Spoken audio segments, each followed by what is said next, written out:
Well, welcome everyone. So this is going to be a discussion between Thomas Cox, myself, Jason Potts, and Chris Berg. On this side, we're coming from Melbourne, Australia, RMIT University, and we're the Blockchain Innovation Hub, which is a new research centre that's been set up through RMIT University to be the world's first, or no longer the world's first, actually. I mean, no longer the world's only social science research institute specializing in blockchain technology. And one of the key things that we're interested in is governance mechanisms and applications of economics and political science and law and politics to the question of how do we design effective blockchain governance mechanisms. And particularly given that this is a whole new field. This is a new area where we're getting to experiment and create new economic infrastructure, new political infrastructure. We're doing this fast. It's never been done before. So the role of actually being guided by theory and being guided by some insight into how governance mechanisms work in other parts is something that we really want to dig into here. And so we're absolutely thrilled to have Thomas Cox here to help us to walk through his expertise and the thinking behind some of the design concepts and protocols behind EOS in this space. So that's what we'll be wanting to look into. So just to introduce ourselves, I'm Jason Potts. I'm director of the Blockchain Innovation Hub at RMIT University. I'm an economist and I specialize in the economics of new technology. So we've been looking at quite a few different technologies such as drones and 3D printing and so on. And about 2 years ago, we started looking into the development of blockchain technologies as one of the early stage technologies that we were interested in, particularly how communities came together to develop this technology. And we've just been obsessed with it ever since. This is the whole world for us now. I have no idea what we even did with the other projects. They just died. So this is our entire universe now, is trying to understand the nature of this new technology, which is an institutional technology. It's a computer science technology. It's from maths. But it's also fundamentally an economic technology. So this is so we're interested in understanding this as economists. So what had happened about 6 months ago, RMIT University funded the research center that we're now part of to pull together a team of interdisciplinary social scientists to work on this problem. And one of the key areas that we're interested in is blockchain governance. This is a multidisciplinary area. We need institutional economists, political scientists, lawyers, media scholars, and others to come together to look at this. But this is also an experimental science. This is an area that we're learning about this by building this thing. And which just makes it absolutely fascinating from a research perspective, but also from an applied perspective. So it's me. So Chris Berg here. So my name's Chris Berg. I'm a senior research fellow with the RMIT Blockchain Innovation Hub. I have a political economy background. So I worked for about 12 years with a free market think tank here in Australia, doing public policy research. Then I got my PhD, which was a public choice analysis of banking regulation, in fact. Then I joined RMIT and joined Jason and the rest of the blockchain team here. And now my specialty is public choice, the economics of voting, the economics of governance and constitutions and rules, and the public policy side of that too. And I'm with Jason and our colleagues working to build out what we call institutional crypto economics, which is not how blockchains, which are how blockchains function internally, as well as what do they mean for the economy and society. Thomas. Super. Right. Well, I'm Thomas Cox, and my bachelor's degree from the University of Chicago is in behavioral science. When it comes to economics, I used to subscribe to The Economist. And for better or worse.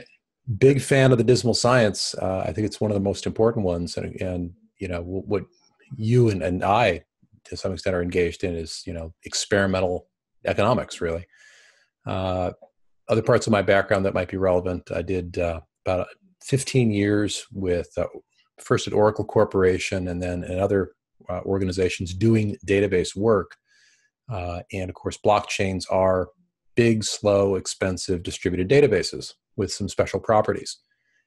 So that was good prep for me. And then about 15 years ago, after doing 15 years of pretty deep technology work, database architecture, design, build, team leadership, I became fascinated with how teams struggled, because our biggest challenge was not technology, it was the people issues. And if you can imagine anything more sad than a bunch of engineers sitting around a table trying to engineer their way out of a people challenge, it was sad. And I'm like, God, there's got to be a better way. I mean, we want to blame the technology because the technology didn't point their finger back at you. And what we all really secretly know is, Fred and Barney won't resolve their differences, but we can't say that because they're in the room. And, and so that the project struggled not for technology reasons, even though they were technology projects. And I thought, man, didn't I get a degree in this? I did. I should focus on, none of us know how to fix it. Maybe if I could get a handle on that, I'd be less frustrated and be happier. So 15 years ago, it was right around the year 2000, 2002, I was working for IBM, and I shifted from a technology focus to a management consulting and leadership focus, and immersed myself in trying to understand how people work together, in technology teams, but also just in general. And that was also 2002, the year I ran as the Libertarian candidate for governor of the state of Oregon. And there's nothing will shock you out of your comfortable libertarian philosophical cocoon faster than being asked very practical questions by voters whose votes you want. That, a flip theoretical answer is not going to do here. And so that was a great growth experience for me. And I'm a longtime fan of things like the Cato Institute and free market thinking generally, which was, how I ran my campaign, and it's how I generally think in the world. And at the same time, facing blockchains and the very real practical challenges we've got, I got into the blockchain space just last year. I think largely on the basis of my odd background, I was given responsibility for managing the product, if you will, even though we have a product visionary who makes all the big decisions. I was filling in around the edges, and I've over time gravitated to being the lead guy for governance. Dan Larimer, the visionary, is making all the big decisions on EOS.IO software governance, but a lot of the details and whatnot end up being me, either proposing it to him or sometimes saying, Dan, this is the way it needs to be done, and he'll sometimes take my word for it. And we've had a phenomenal level of give and take with our community to, on the one hand, try to educate a very blockchain-centric subgroup about public choice and what Elinor Ostrom wrote and so forth, and the fact that there are such things as public goods, and it's kind of an important thing. There are institutions, and institutions are important, and why that's true. And then to tell the non-blockchain people who aren't, who understand people and aren't engineers, it's well, here's how this technology works, and here's why certain things that seem natural to you just won't work here. So there's a lovely, challenging triangulation of expectations from amongst these parties to try to create a single set of expectations, a Schelling point, if you will, of so that everyone expects what everyone else expects, so that we aren't split at launch on certain key issues. And that's been my personal goal for the last couple of months, is to engage very actively with our community to push out to them an understanding of the challenges, some sort of explanation of how we think we're going to solve them, and then listen to the pushback and refine the approach as they've got either better ideas than us, which isn't hard, or just confusion, which means we have to educate better.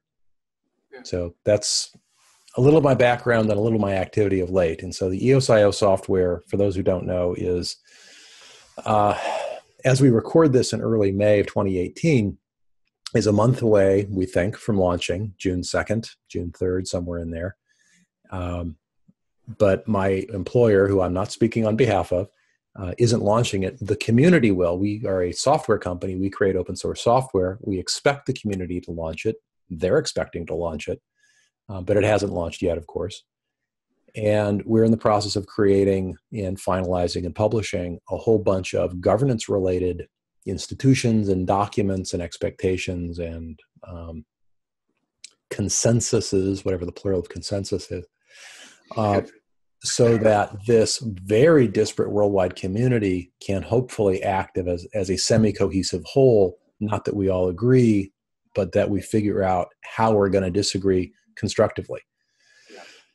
And I've been doing this for 6 months. It feels like ages. And we like to say in blockchain world that a month in blockchain is a year in the real world. Sometimes a week is a year. So it's a very, very fast moving space. Anyway, that's my intro. That's fantastic, Thomas. We're very excited to be part of this, to be part of this community. So at Blockchain Innovation Hub, we're partnering with Eosphere to be one of the nodes in this space.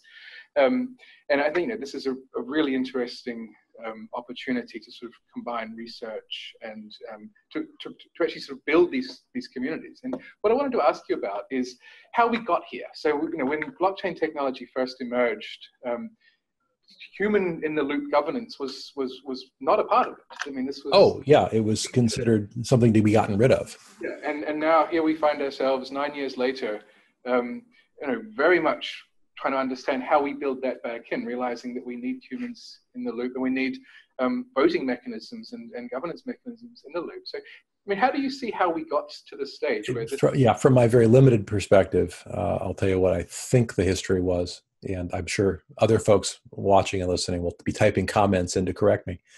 The real blockchain breakthrough, of course, was Bitcoin in 2008, and its masterful bringing together of public key cryptography and distributed computing and several other disciplines into a coherent whole, where the market incentivizes you to keep the chain secure. And it's been so successful that here it is almost 10 years later, and it's still working beautifully. And to the best of my knowledge, no one has ever broken the core of Bitcoin. Its cryptography, its proof of work continues to work precisely as designed. And that was really interesting for a bunch of reasons that don't relate to governance. It solved a bunch of interesting technical challenges and gave people opportunity to move value around the globe with much less friction and so forth. And then people said, well, that's cool. What else can we do? Well, we could clone Bitcoin and make Bitcoin Cash. We can do X, Y, and Z. And then a qualitative jump came with Vitalik Buterin saying, in addition to sticking values on this chain, we could stick programs on this chain and have a virtual machine that we all share and run shared programs. He, in one interview I read, I think he said that he was basically trying to make his life easier by not having to write 18 different individual coins. He wanted to write a general purpose machine that would do the work for him. Once again, showing that a lazy engineer can be very, very creative. God bless him. And thus Ethereum was born, and it's been amazing and eye-opening and fascinating. And the Ethereum universe says, I think correctly for what it's trying to do, that the code is the law. That if you think the code is supposed to do X, but it actually does X prime, then X prime is correct. And if you didn't like what it did, you should have read the source code better. And clearly that's an environment that's really good for people who can read source code. And it also means that, it's kind of a might makes right. It's like you see the fight and whoever won is whoever was supposed to win. So very much a law of the jungle kind of a thing. But boy, is it deterministic. And it means you're not having to, quote, fix bugs, unquote, because every bug is redefined as a feature. And, I try to describe some of the problems that Ethereum users have had, which can be blamed many times on bad programming.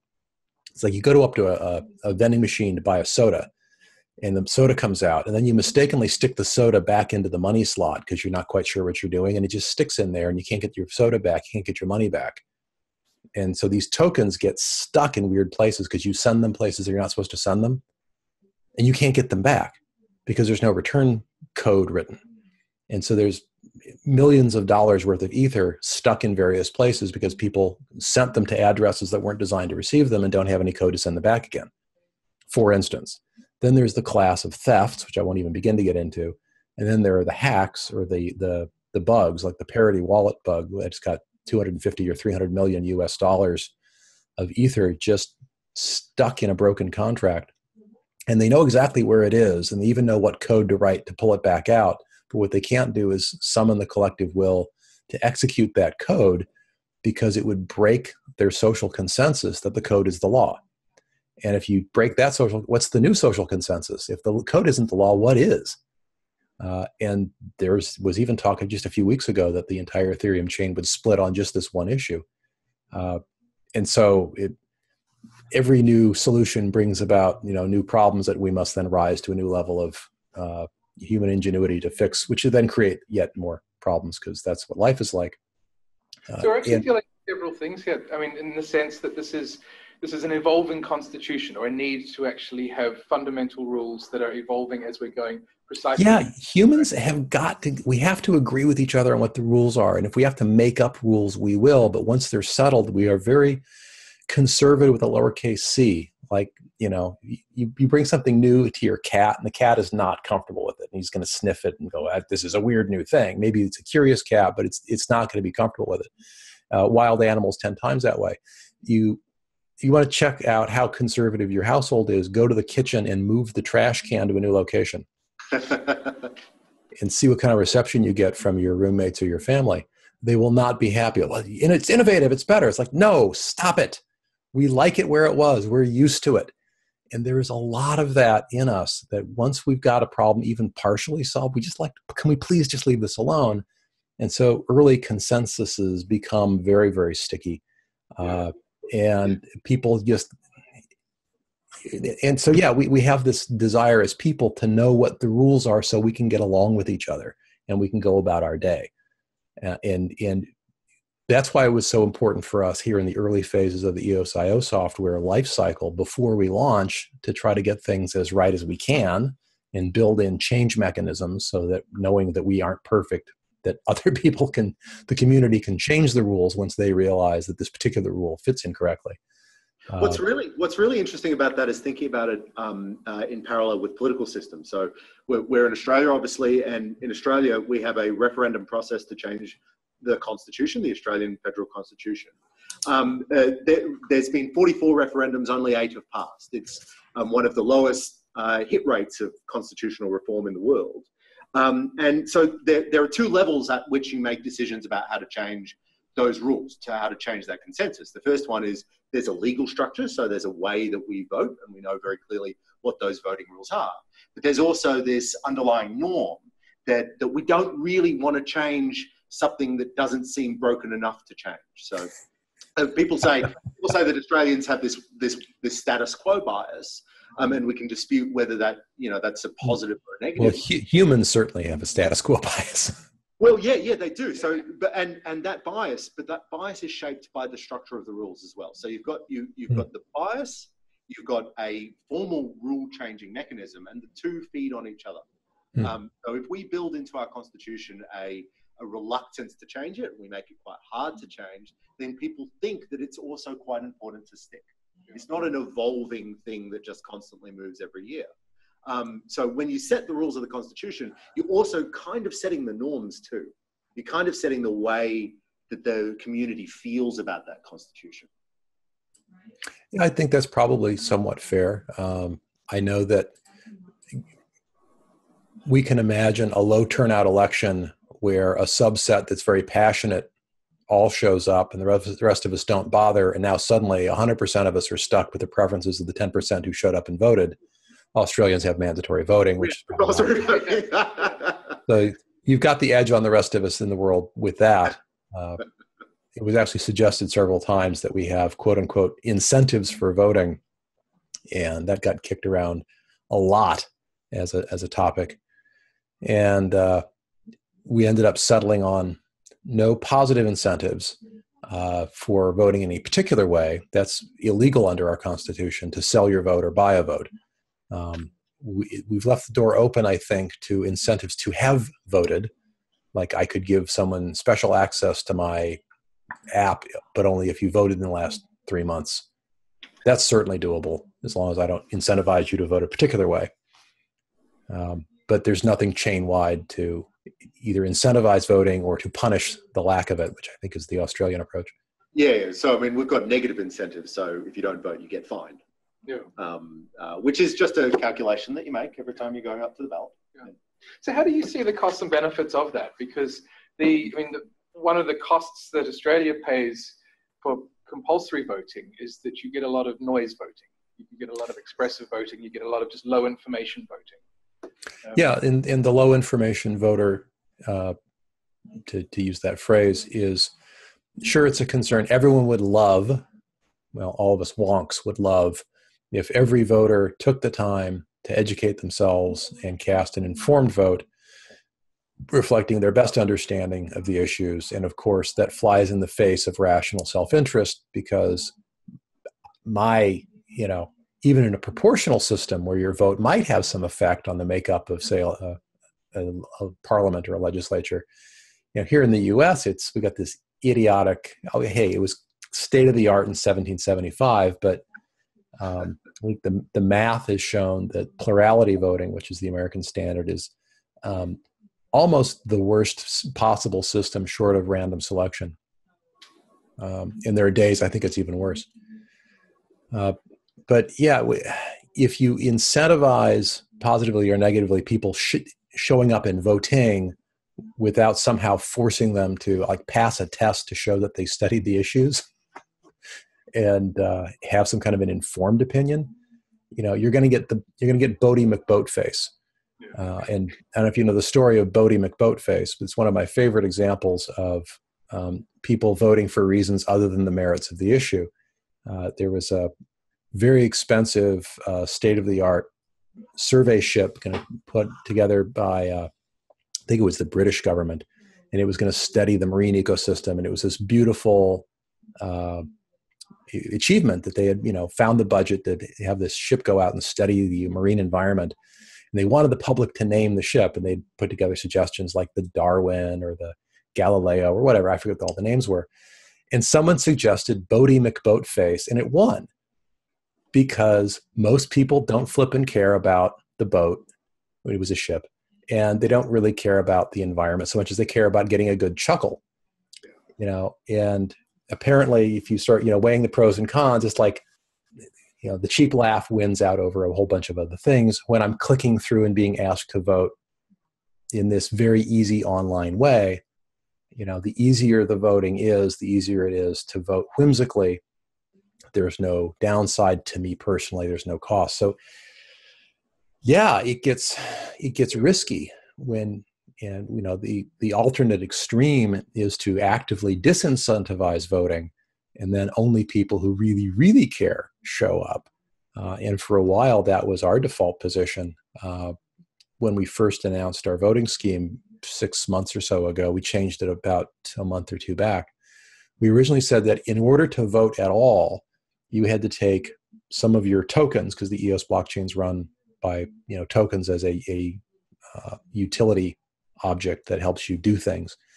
You would have to take a portion of your tokens, stake them just for voting. They couldn't be used for anything else, and you couldn't get them back for 6 months. And so the only people who would do that were people who had A, extra tokens, and B, who cared more about the outcome of this election than they cared about liquidity. And C, by the act of voting, would have tied themselves to the fate of the blockchain for the next 6 months because they couldn't run away if they were doing something stupid or harmful. It was great as far as it went, and then we realized after much thinking that the crypto trading systems had gotten so good that it was possible to relatively easily short a token off the chain, which means you could go long by voting on the chain, short it off the chain, and you wouldn't care what happened to the token at that point. Yeah. And it's like, oh, okay, so our lockup just lost all of its teeth, and now it was just annoying. It didn't have any of we thought it didn't have hardly any of the positive benefits left. So we let go of the 6-month lockup. We let go of the active disincentivization as a strategy. And a similar thing had been tried, I think, on Steem, which was one of Dan Larimer's prior projects, where there was a 3-month lockup, and it hadn't been as effective as hoped. was his assessment. And given the combination of it's not working as designed over there, and then here's this newly arisen countermeasure that makes it even more toothless than we thought. It's like, yeah, everybody hates it, nobody loves it, and it's not going to work as designed, we think. And it was time to just let it go. Well, what's interesting about that is why that doesn't work, because what you've got, the way you diagnosed it, and I think this is correct, is a really tight connection between the political incentives and political behaviors and economic incentives that you can basically arbitrage from one to the other. Well, especially on a blockchain that's made up entirely of property. And this seems to be a new property of a crypto economy, in the sense that a human political economy doesn't have that really tight linkage, or it's much harder to exploit that tight linkage between how I vote and my ability to then turn around and short something, or to interact. So we're concerned with voter campaign laws and that type of thing. We've got rules to try and break those connections and keep those worlds very separate. And it just seemed that here they immediately linked up. Because we've never thought about voting as property rights. So we've thought about the connection between property ownership and the right to vote, but we never thought of the vote itself as a property right that you can use for economic exchange, and you can short your own vote. And the idea that, and this is the fundamental insight behind the discussions about delegative voting or liquid democracy or all that sort of thing. That what you're doing is you're giving someone a control stake over their own vote, or complete ownership over their vote, that they can then match to other economic activity, or they can use for other purposes, or they can buy or sell, or they can short or so forth. And until now, and there's a huge body of economic theory about voting, but voting as it's seen in the economic literature and in the political literature is this very singular right that you are given by the state authority that the vote informs. Rather, now we can see through blockchain vote can be property. You have a property right over your own vote. And that changes a great deal of the analysis. There's this massive body of theory that we can now look back and say, well, what if you were able to arbitrage those votes all the way back to, Condorcet in the 18th century, all the way back to the first discussions about the economics of voting and the trade-offs with voting. Just to make things more complicated, I will also add that unlike, what I'd call real voting out in the world, we've chosen to implement blockchain voting in a way that's not a secret ballot. So how much fun is that?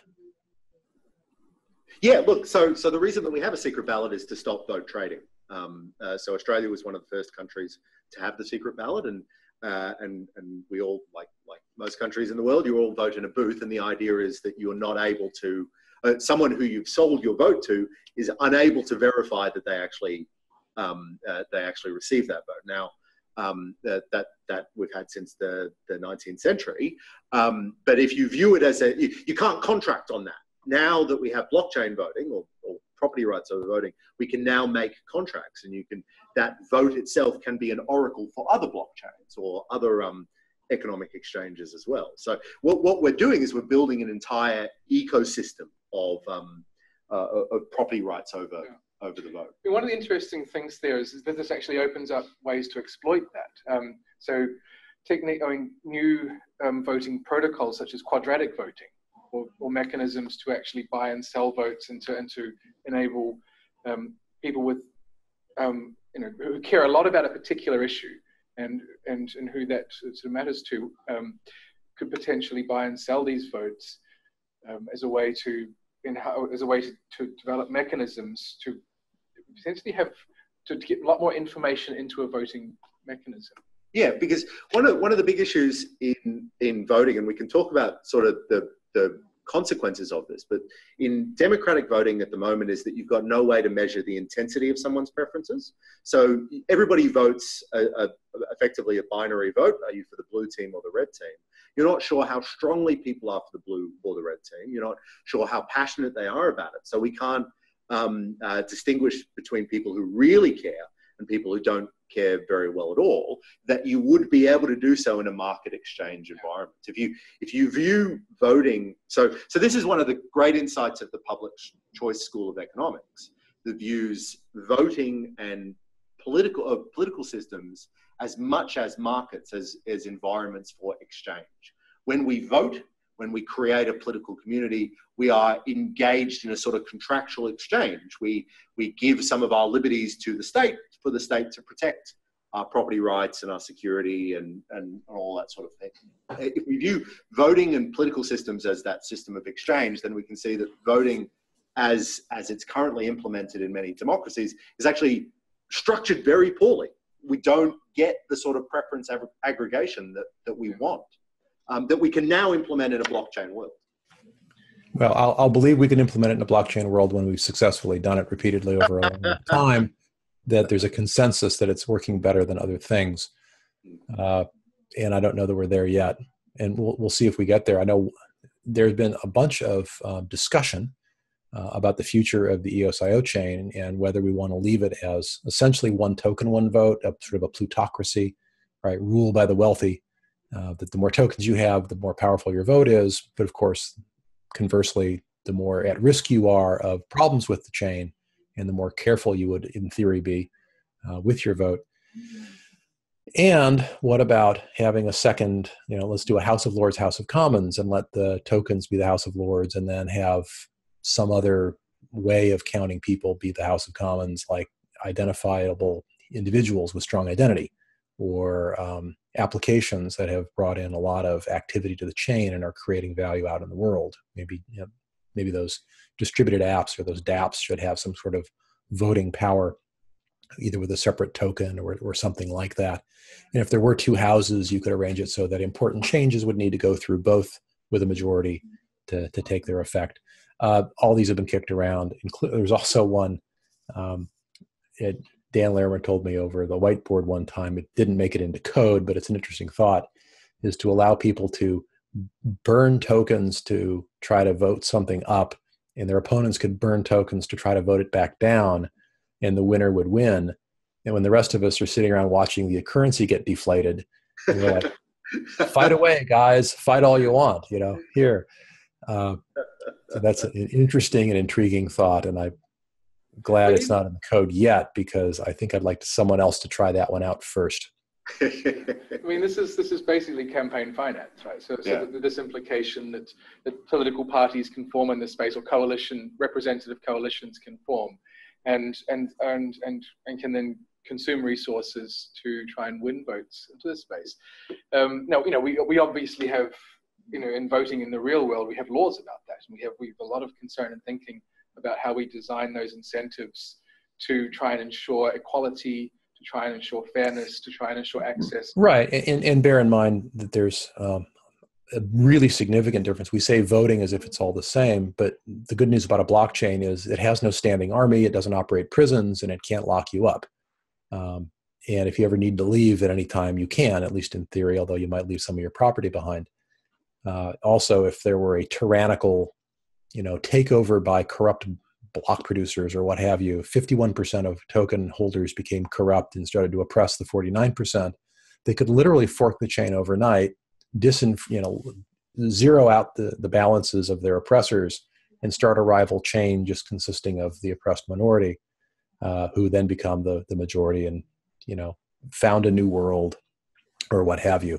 Yeah, and that's one of the really interesting things about if you view blockchains as a political system, they are political systems which have very, very low exit costs. Yeah. And the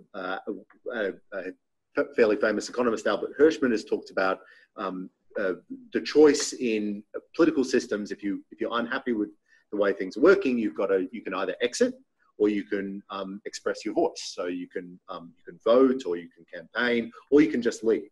Now, leaving is really hard in the real world. It's very hard to leave a country. There are rules about which countries you can enter under what circumstances. But in the blockchain world, it's relatively simple. You're right. You might lose some of your property if you completely leave, but you've got near zero cost exit.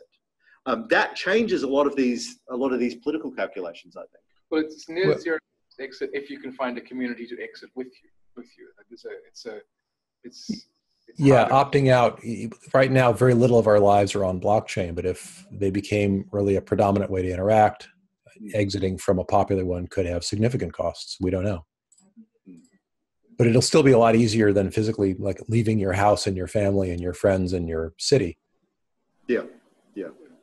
Thomas, I was wondering if I can draw you out a little bit on your thoughts around the role of information and media, and just how information about good actors and bad actors, or opportunities, or just sort of information that would be an input into voting, is actually created in this community. Because, right. Information about voting, and also information about just commerce, yeah. people's reputations. So because blockchains are these big, easy to read, essentially transparent spaces where the information is impossible to delete, it has the possibility, not yet proven, to give space for a strong reputation system to arise. So, and I talk about this when people ask, well, what if I enter into a commercial deal and the guy, rips me off? And my questions are things like, well, does this person have any sort of performance bond? Are they part of a consortium of vendors who guarantee each other's debts? Are they part of a mutual aid society? Do they have an insurance policy that guarantees customers against loss or damage and guarantees faithful execution of contracts? Do they have a track record of keeping their customers happy? And if the answer is no to all of those questions, why are you doing business with them? And don't you think their competitors will be publicizing the fact that I have all of those things and he's got none of them? And therefore, from a commercial perspective, buyer beware, but seller prove your worthiness. And with a good reputation system that we think a blockchain ought to be able to enable pretty easily, well, we'll see how easy it is. Your ability to look at how many complaints has this person gotten, really? How many cases of arbitration has he been taken into? How many times has he lost? That these sorts of things will tend to become easy to see and easy to vet. Now, when it comes to more political choices, like, which block producer do I want to vote for, or which amendment to the chain rules do I want to go with,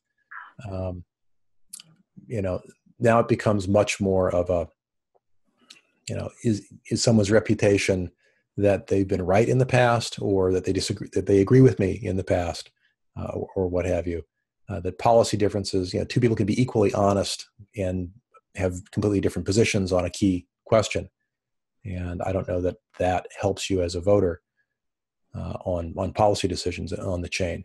I think it helps you a ton on the regular, everyday, what I consider to be likely the bread and butter of the chain, which will be repeated commerce between people who form a community. I mean, do you see a role then for, the equivalent of a media, of a fourth estate? I knew I missed part of your question. Sorry. So, yeah, absolutely. There's four major components, I think, to at least to our environment.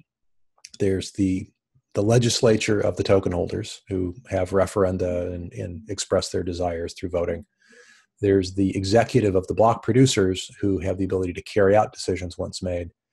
There's the judiciary of the arbitrators who rule on specific cases and how to, the Constitution plus the Ricardian contracts plus the facts of this particular case all combine to go this outcome, which they then hand to the block producers to execute. And then there's got to be information clearing mechanisms. And I want to give a hat tip to Kathy Barrera.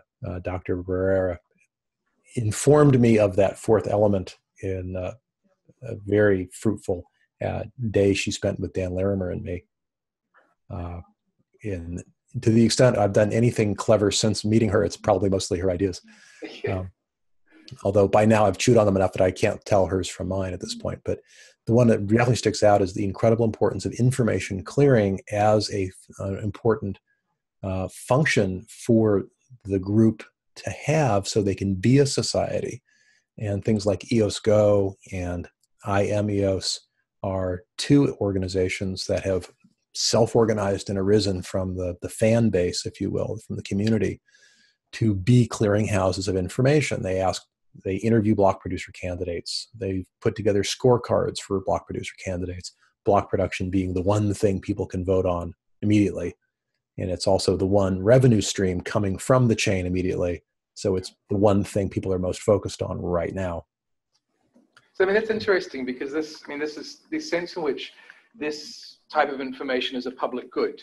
And the nature of defining something as a public good from an economics perspective is it means market failure. That you'd expect that we need to sort of try and develop ways of funding this type of information or this good that benefits everyone, but there's not always an incentive to provide that. And so I think around the economics of how we do this and the sense in which, is this information a common pool resource? Is it a public good for the community?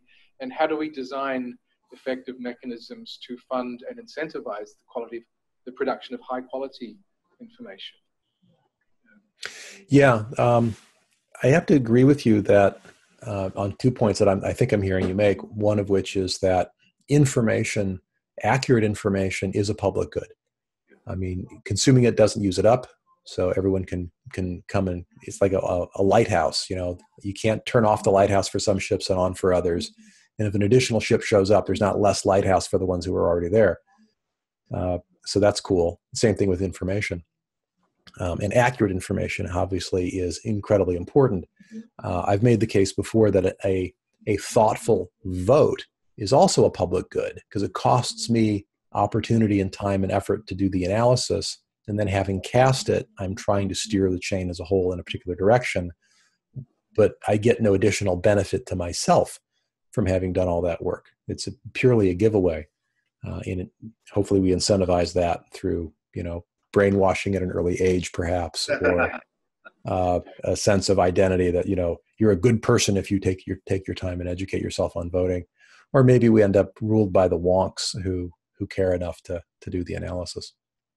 You've highlighted a really important point here, is that these cultural norms and the establishment of cultural norms about what constitutes good behavior and the sort of behavior that will be rewarded by the community is utterly crucial in actually incentivizing the creation of these public goods. Yeah, I'll give you an example. I mentioned Schelling-Point earlier because I started reading Schelling because someone recommended his book. It was Strategies of Conflict, I think.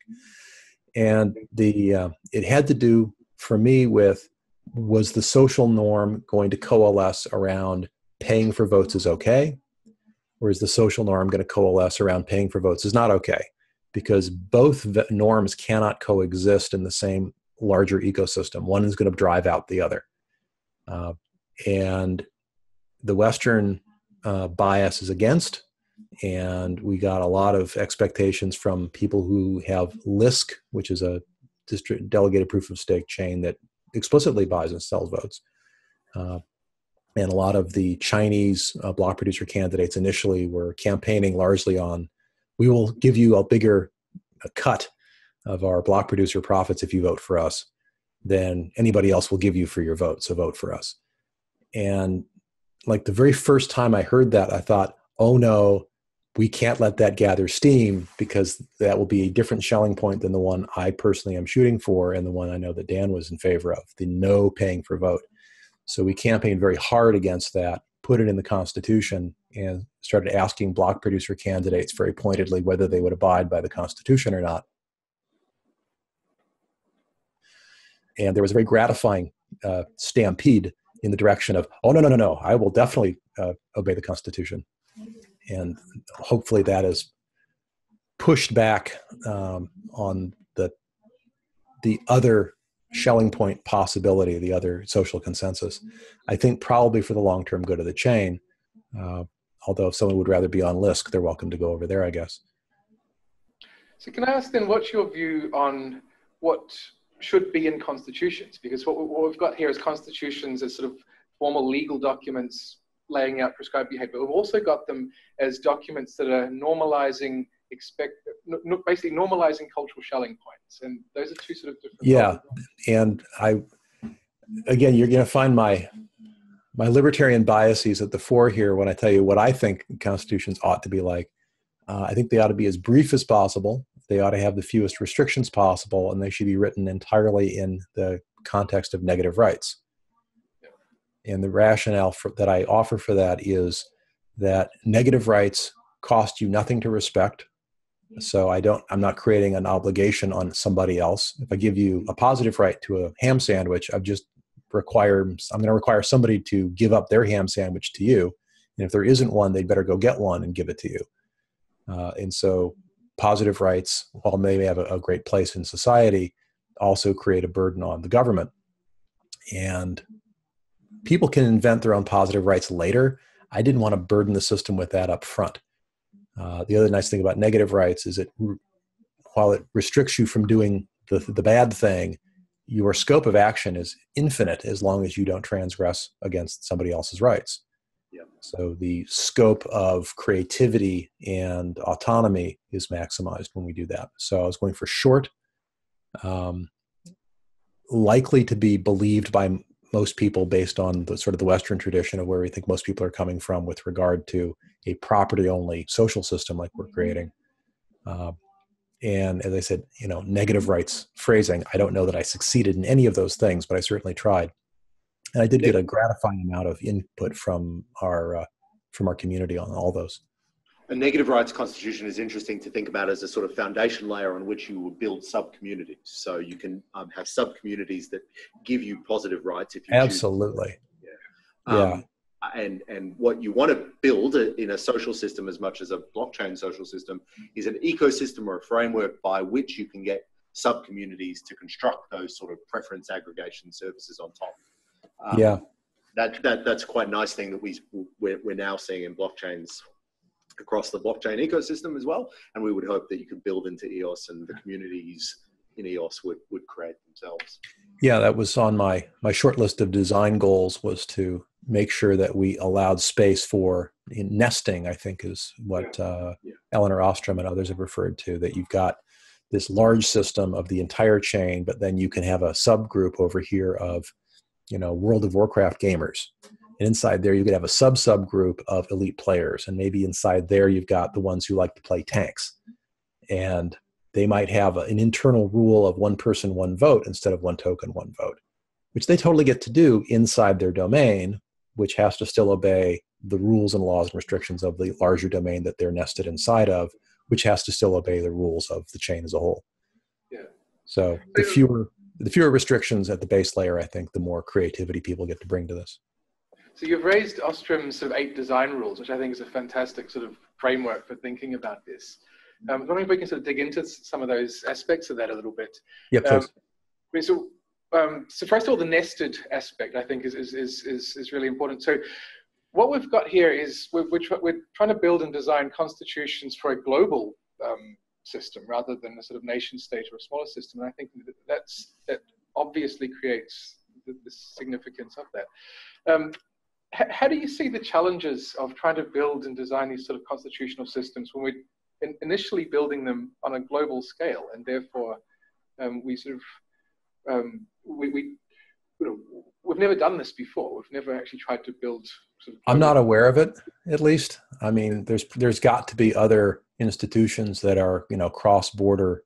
Maybe the Union of Physicists, something like that, where they've got to have their own rules, and it's cross-border, it's international, and it's clearly a subset of humanity, and they're all coming from different cultures, but they have to have some kind of shared decision-making process. That may be the closest thing I can think of off the top of my head in terms of prior art.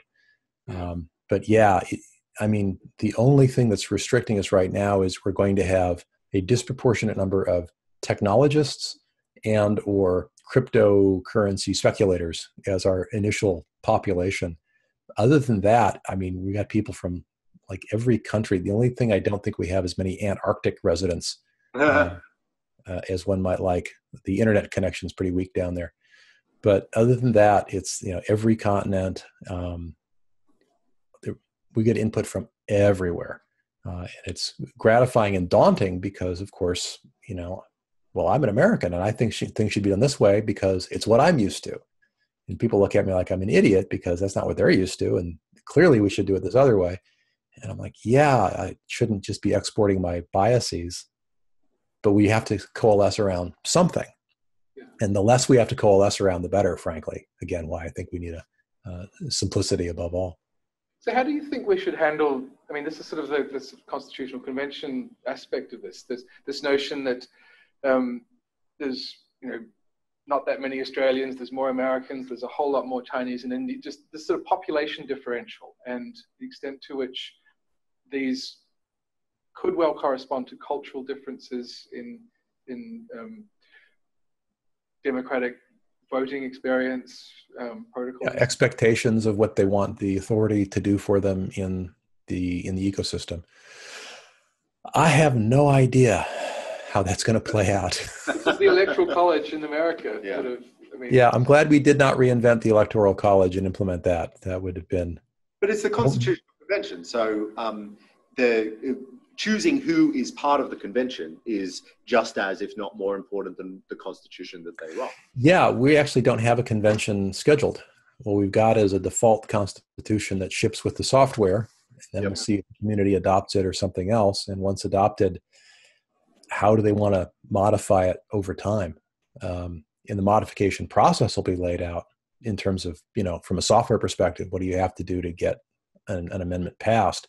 But it doesn't dictate how do you persuade people to vote for it, which is really where the interesting stuff is. What's a virtuous change? How do you persuade people it's virtuous, and so forth? So to me, I think it's going to be a fascinating ride about 6 to 12 to 18 months from now as we start to see growing discontent with some aspect of operations that really needs to change. And we're all pretty well convinced this needs to change, but we're not quite sure which change to put in and how do we even discuss it, let alone get consensus on it. That's going to be really cool. Where do you see the important inflection points? So often when you talk about the economics of voting, you talk about whoever gets to choose the rules by which the vote is made effectively gets to choose the outcome of the vote. So is it here at the initial block producer level when we're choosing the first round of block producers that's really the inflection point that's going to set it up, or is it at that constitutional level 12 or 18 months down the track?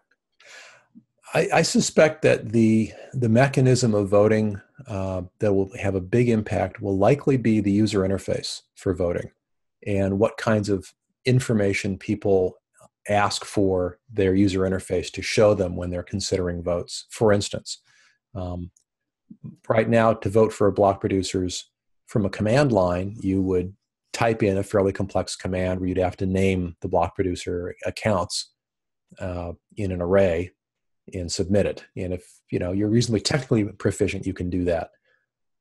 Block One is not, to the best of my current knowledge, going to be providing a web interface, but other people are free to do that, and all they have to do is then invoke the underlying command structure.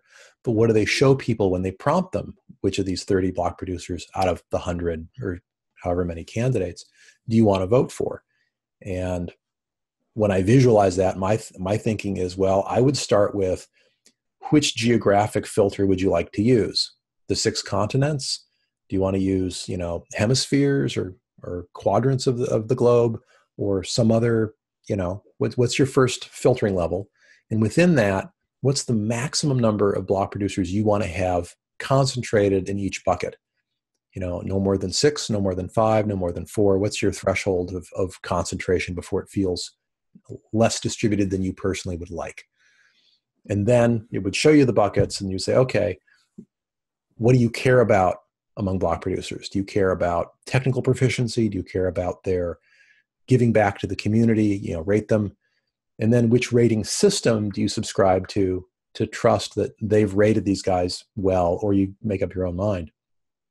And that would be the next pass. And so by your values, Chris, here's how the top 18 Chinese block producers rank, but you've said that 6 is your maximum concentration of in a geography. So pick your top 6.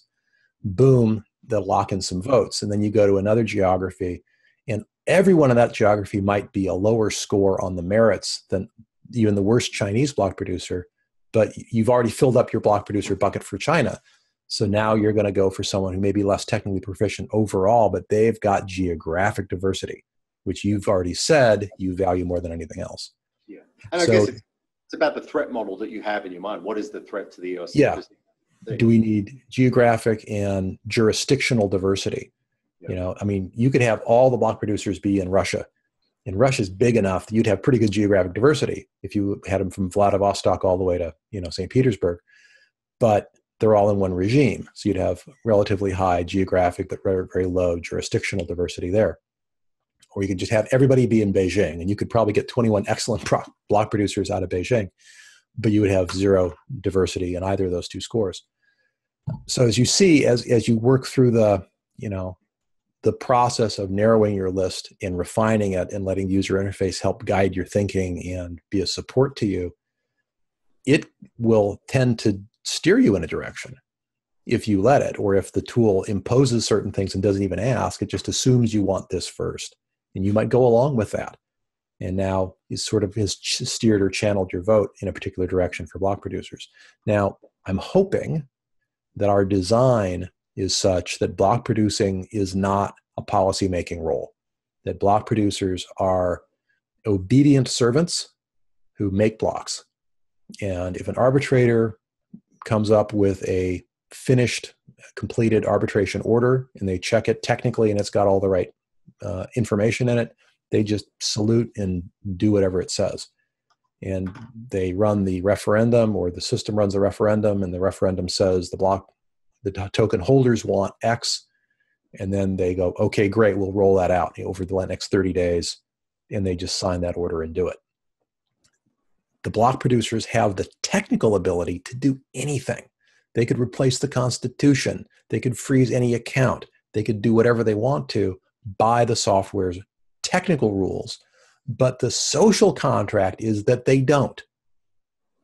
And they only have their position because the token holders voted them in. And that's like hard coded in the software. And so if your vote total drops below a certain threshold, you're no longer asked to make blocks. And if you try to make them, the system ignores them. So as a blocker, you have power, but you have very high accountability and next to no discretion, which is by design. So I'm hopeful that while the block producer vote will be very significant for the block producers, because they'd like to make blocks and make money, from a policy perspective, it actually might be relatively unimportant.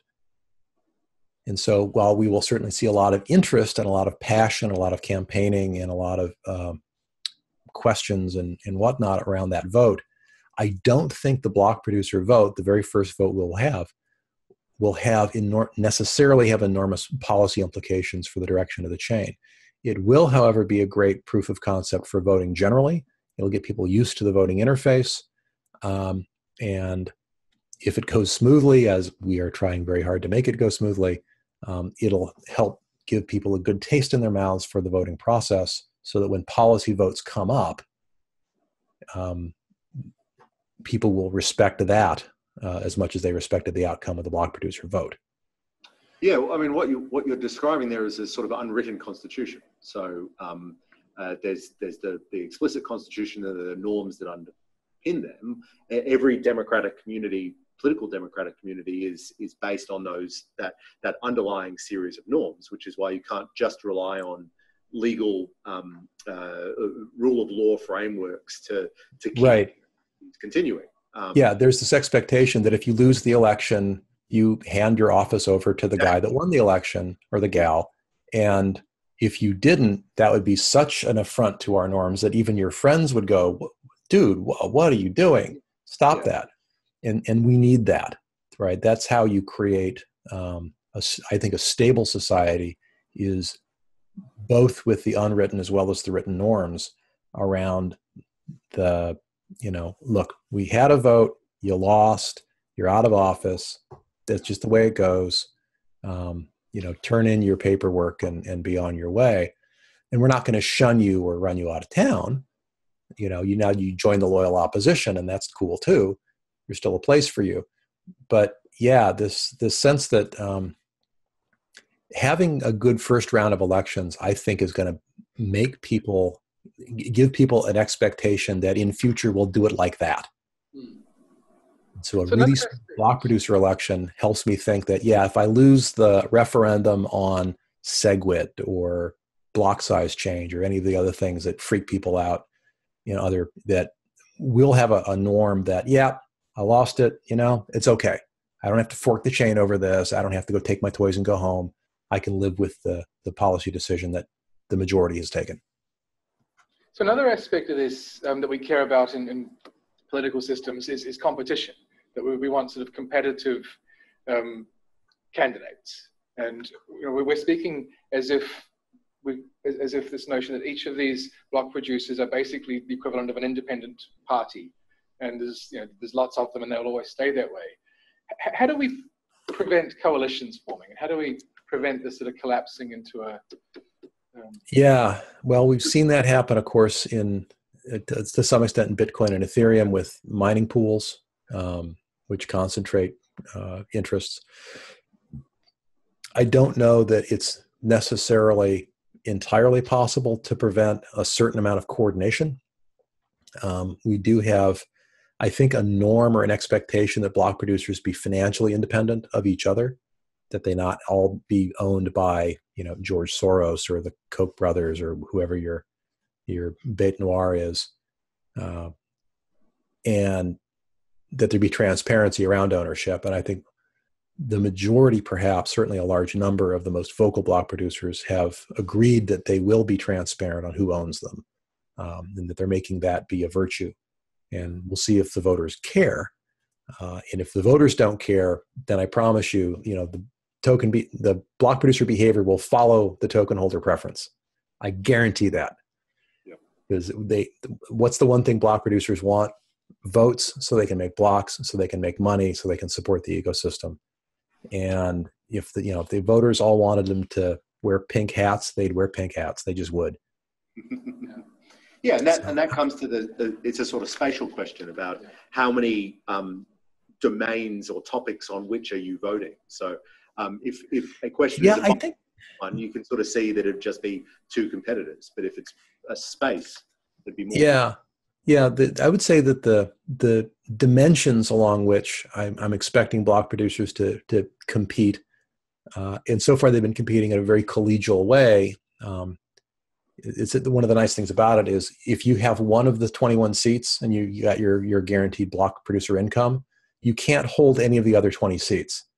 But you do have to get along with the other 20 because it's a very cooperative endeavor. You've got to hand control back and forth. You've got to look at, arbitrator orders and sign them or not sign them collectively. Being a bad, uncooperative block producer is a great way to get a bad reputation and maybe lose votes. So they're really gratifyingly polite to one another, which is lovely. And there aren't a lot of upsides to negative campaigning in this space so far, at least. And I'm not seeing much in the way of coalition so much as I'm seeing as kind of a consensus arise. The three dimensions that people seem to care about as voters, my best guess, is number one, technical competency and the ability to get stuff done, which is a very big premium. Number two is transparency, integrity, honesty, open books. I'm not secretly controlled by the Illuminati or whatever. And then the third is benevolence, my willingness to take my $8 million a year, or whatever the income happens to be, and use some of it to fund public goods. The worker proposal system is supposed to eventually pay for public goods, repairs, maintenance, improvements, and so forth. But that won't be online probably for 6 to 12 months is my personal current best guess. But block producers could fund that immediately and attract, one imagines, votes from people who approve of that kind of generosity and give back. And you're not paying for votes when you build a lighthouse or do other, publicly beneficial things. So one of the areas that political economy and public choice theory has spent a lot of time looking into is rent-seeking behavior, which is effectively the capture of all of that. If there's $8 million, yes, then you're worth bidding up to $7.9 million in votes. In rent allocation. Are you concerned about how that might play out? Or Absolutely. Oh yeah. I mean, humans are clever monkeys, and we are perfectly like, oh yeah, $8 million a year. Well, clearly, if he'll pay 7.8 for that, I'll pay 7.9, And then I've got, $100,000 in my pocket as a result. And how do you undo that or prevent that or push against that? And one of them is, if you outlaw vote buying and votes themselves are going to be very, it's not going to be very lucrative to pay for votes as far as I can tell, because the block producers aren't going to get that much income. Bitcoin is a space that's generating, last I checked, $18 million a day in new Bitcoins, just generated by mining blocks separate from block awards. So that's worth fighting over. The 21 block producers at an average of, say, 2 to 4 million each. That's 80 million for the year, not per day, per year. And I, as a block producer, get one of those. So I'm getting, $4 million. I want to bribe the token holders of 1 billion tokens. I need 500 million votes for my 5 million in income. So I can offer you a penny. And now I'm broke. A penny a vote and I'm broke. And so you got to decide as a voter, do I take the penny and be at risk of going into arbitration because someone caught me selling my vote and now I'm going to have my tokens confiscated? And I'm going to take that risk with my, what is it now, an $18 token. Who knows what it's worth then. I'm going to take that risk in exchange for a penny. No, probably not. Yeah, so economic incentives should be on the side of good here. Because there's the counter incentive of I'll pretend to be willing to sell my vote as a voter while I collect information on you, and then I turn around and out you. I'm a narc. I'm an informant, and after you as a block producer do all these incriminating things to entice me to vote, I just turn you in. And I take you to arbitration and I say, you've harmed the chain by trying to buy my vote, you wicked person. And here's all my evidence. Yeah. And now I might get a cut of the fine for being a good citizen. And you're like, I just bought all these tokens and all this hardware. And I'm like, maxed out my credit cards to be a block producer. And now I'm in deep trouble financially because I didn't play by the rules. So the bigger a whale you are, the more vulnerable you are to the harpoons of the arbitration and legal system. Yeah. So another sort of foundational thing in political economy is Mancur Olson's work and the logic of collective action. And one of the sort of key arguments he makes there is that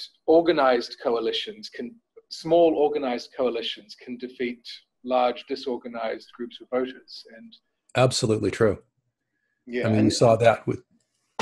Sorry, I was going to say, we saw that with the passage of prohibition in the United States. There was never more than 10% of Americans who cared enough about prohibition to want it, but that 10% was extraordinarily effective at getting their candidates into local and eventually federal office. And they got their experiment tried, and it was a raging disaster. And eventually, 10, 15 years later, got rolled back. But a lot of lives were lost. But hey, at least they won politically. And it certainly shows that a really dedicated, organized, passionate minority can have a lot of influence, especially in a representative democracy, which we don't have or don't have yet. And certainly if voter turnout is low and or people are persuaded by passion, then a passionate minority could have quite a significant impact. Yeah, and the economics of this is that the benefits are concentrated, but the costs are dispersed. So the benefits are great. Right. So here's the big risk there is the worker proposal system, which we haven't talked much about. The current expectation is that the 5% inflation per year, the majority of that will probably go to worker proposals because the block producers won't need a very huge cut of it, given even a reasonably modest token price. Because the idea is to cover the cost of block production plus enough for a healthy profit, but not a whole lot more than that. We're not trying to make them filthy rich. And so the expectation is that worker proposals will get the bulk of that, and that'll pay for public goods, patches, upgrades, things that require money to pay developers to do. block explorers, anything that everybody benefits from. And that will, I think I did the math recently, and one projection I had was that at a $20 token price, which we were at not that long ago, that fund would accumulate $900 million a year. That's a honeypot. Yeah. That's a significant honeypot. And you can easily imagine the whales saying, you know, for just 250 million, I'll do this amazing thing over here. And, you know, does a little log rolling with his fellow whales. And then they do some over-expensive, overcharged, crummy job for which they get paid an outsized amount, but they all voted for it. And then they split the cash. Easily can imagine that happening. Yeah, and the economics of this is that you want to reduce the costs of cooperating within the system. So if the reason that we have this concentrated benefits diffuse costs problem is because it's quite expensive to set up a community activist group.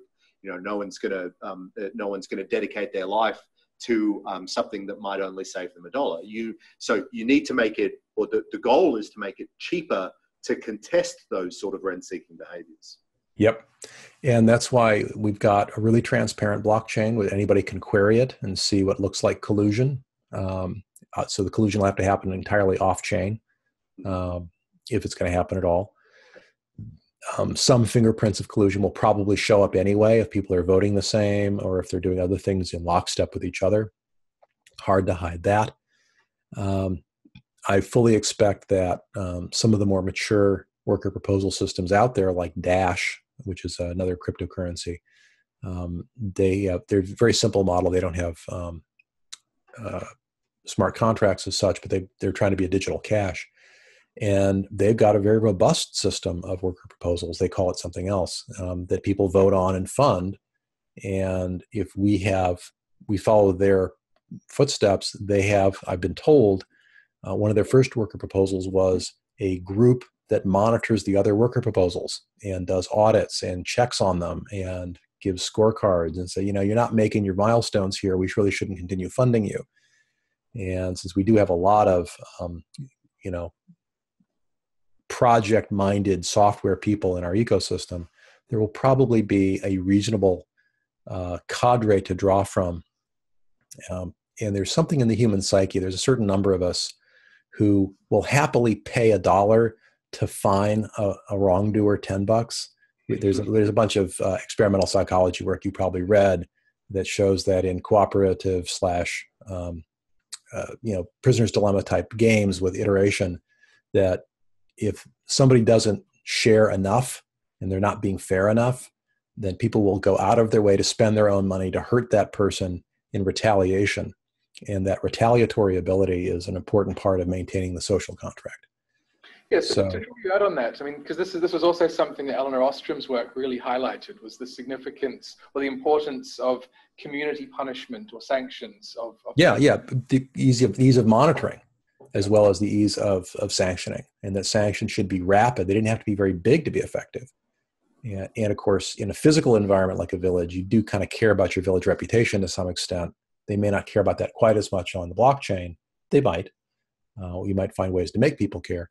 But yeah, the ease of monitoring, rapidity and certainty of sanctions, and if necessary, enough bite in the sanctions are all important characteristics. And we'll see if we have enough in place to do that. So what is your expectation about how sanctions would what the mechanism by which they will work? Is this largely through reputational, as a reputational cost, or is it needs to be economic costs? Yeah, combination of things. It's going to be an emergent property. I'll just tell you what the pieces are that we're trying to assemble it out of, and we'll see what folks make of it. And one is the Constitution, which is written as a contract. Next are the Ricardian contracts, including the ones baked into the system itself. You know, the vote producer command is a system command. It has a Ricardian contract attached to it. And one of the clauses in that is, I stipulate I have not and will not accept anything of value in exchange for my vote. You cannot possibly enforce that in software, but you can certainly enforce it in an arbitration case if someone has evidence of a quid pro quo for a vote. And, oh, look here, you signed this when you voted. You agreed you wouldn't do it, and here's evidence you did it, and you're not proven to me you didn't do it. And the arbitrator, you can go through, discovery, and the arbitrators become the guardians of the system at that point, along with plaintiffs who are willing to take people into arbitration and make complaints. And if people value that particular, not paying for votes as a value, if they value it enough to take someone to arbitration, and the arbitrator is given enough evidence, you can get a pretty stiff sanction.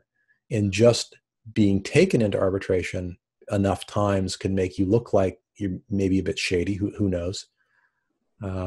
So between the likelihood of sanctions and fines and having your account frozen and whatnot, and the reputation you might start to acquire if you keep getting fined in increasing amounts over time as you keep transgressing, that could shape public opinion of you. But yeah, it's really the arbitration system as a way of enforcing the Ricardian contracts, which articulate the social values. That's the mechanism we're pinning a substantial amount of our hopes on, that and reputation. And we do have a pretty good primitive for identity baked into the system. And of course, people will create their own identity systems on top of the chain as well. So we'll see. Exciting times. Yeah. Look, Thomas, thank you very much for speaking to us and to everyone out there on this. This has been absolutely fascinating to sort of learn some of your thoughts behind how this can potentially work, how this great experiment we're all about to embark on will shake out. I just want to thank Eosphere for organizing this event, this discussion. And we're really looking forward to the launch of this in June. But we'll end there. So look, thank you very much, Thomas, for taking the time to do this. Well, thank you very much for you and your fellow academics for creating the intellectual material we need to try to create what we're trying to create. And I know you'll be there with us to pick over the bones of our failures as well as to celebrate our successes. We'll point out exactly what we hadn't thought of before. Yeah. And it's really exciting. This is absolutely fascinating for us. I mean, I think this is one of these areas where this is something that is being done experimentally in the world. We're trying to, we're not quite sure what's going to happen, but we've got a lot of sort of theory and experience from similar types of systems that we can draw on. And I mean, just as research scientists and economists in this space, we think this is an incredibly interesting thing to study, to try and understand how we can contribute, how we can develop this better, how we can try and understand how to build better institutions for this space.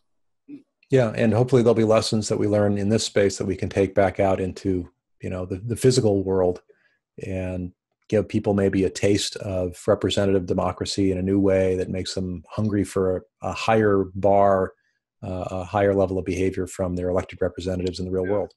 Yeah, absolutely. Well, thank you. Super. Right. Thank you very much. I really appreciate it. And I look forward to talking to you after June 3rd, when we believe the community will launch the blockchain. And thereafter, we'll see how this experiment plays out. I might be asking you for advice soon as exciting things transpire and I need more ideas. Fantastic. Thank you so much. Thank you very much. Thank you, Thomas.